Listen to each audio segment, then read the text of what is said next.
कन्यादान महात्म्य में नेवले की कथा। ऋषियों ने पूछा, सूत जी, भगवान विश्वकर्मा जब कन्यादान के पश्चात भोजन करने बैठे तब ऐसी कौन सी घटना हुई जिसके कारण उन्होंने हाथ से तोड़ा हुआ गिलास पुनः थाली में रख दिया? क्या किसी से कोई भयंकर भूल हुई थी या कोई अन्य कारण था? सूत जी बोले, ऋषियों, साधारणतया प्रभु अपने भक्तों की भूलों पर ध्यान न देकर उनकी उपेक्षा कर देते हैं। इसलिए भोजन छोड़कर उठ जाने की घटना के पीछे किसी भक्त की भूल नहीं थी। जो ही वे भोजन का गिलास मुख में डालने को थे, तभी उन्होंने अपनी योग दृष्टि से देखा कि महर्षि दुर्वासा की क्रोधाग्नि से संपूर्ण संसार जला जा रहा है। उस समय केवल दुर्वासा की क्रोधाग्नि ही प्रज्वलित नहीं हो रही थी, महान ऋषि विश्वामित्र की क्रोधाग्नि भी प्रज्वलित हो रही थी। दुर्वासा तथा विश्वामित्र दोनों ही एक दूसरे के कट्टर शत्रु बने हुए थे और दोनों के क्रोध से उत्पन्न हुई अग्नियां एक दूसरे से टकरा रही थीं, जिसके फलस्वरूप उनसे प्रकट होने वाले भयानक अंगारे उड़ उड़कर इस चराचर जगत को भस्म करने की तैयारी कर रहे थे। ये भीषण कांड देखते ही प्रभु ने हाथ का गिलास थाली में रखा और उठकर खड़े हो गए। इसके पश्चात तत्काल समाधि में बैठकर उन्होंने दोनों अग्नियों को अपनी ओर आकर्षित किया।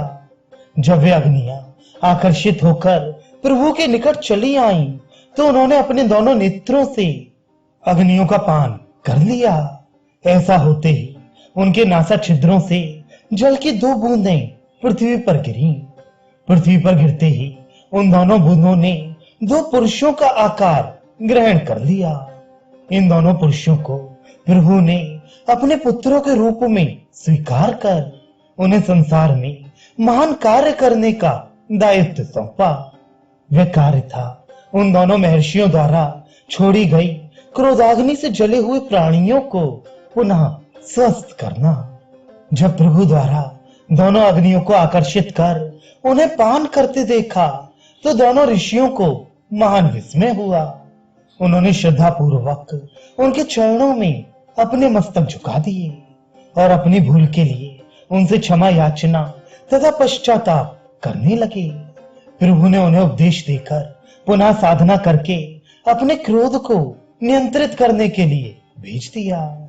ऋषियों को विदा कर प्रभु फिर भोजन करने बैठे।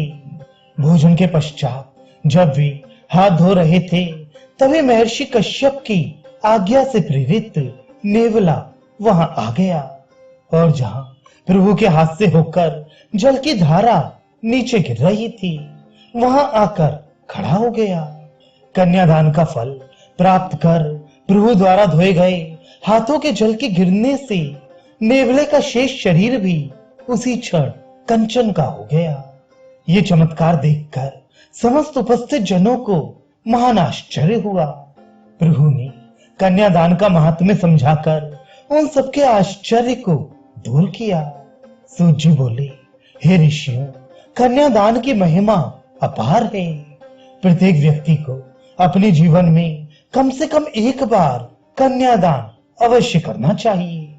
यदि अपनी कन्या ना हो तो किसी ब्राह्मण अथवा निर्धन व्यक्ति की कन्या को अपनी कन्या मानकर उसके विवाह का संपूर्ण व्यय वहन करते हुए कन्यादान करना चाहिए। उसे चाहिए कि वह इस विवाह में अपने पक्ष पर वर अथवा वर पक्ष का कुछ भी धन व्यय ना कराए। यदि उस विवाह पर होने वाले व्यय में वर पक्ष का थोड़ा भी धन सम्मिलित हो जाता है, कन्यादान का फल नष्ट हो जाता है।